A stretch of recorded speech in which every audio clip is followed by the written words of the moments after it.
আজ নিয়ে চলে এসেছি তিলের রস পুলি। তিলটাকে হালকা লাল করে ভেজে নামিয়ে নিলাম। দিয়ে দিলাম কড়াইতে ঘি, নারকেল কুড়ো, খেজুর গুড়, চিনি, ভেজে রাখা তিল, আর দিয়ে দেবো গুঁড়ো দুধ। নারকেলটাকে পাক দিয়ে নামিয়ে নেব।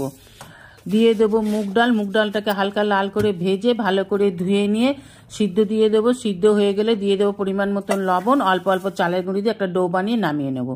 ওভেনে একটা সসপ্যান বসিয়ে দিয়ে দেবো ছোটো বাটির 1 বাটি গুড়, 1 বাটি চিনি, 3 বাটি জল, 1 টিস্পুন ছোটো এলাচের গুঁড়ো, পাতলা একটা রস করে নামিয়ে নেব। এবার ওই ডোটা থেকে ছোট একটা লেচির মতো কেটে নিয়ে ছোট বাটির মতন করে নিয়ে পুরটা দিয়ে দুপাশটা ভালো করে মুড়ে এইভাবে বানিয়ে নেব। এইভাবে সবগুলো বানিয়ে নিতে হবে।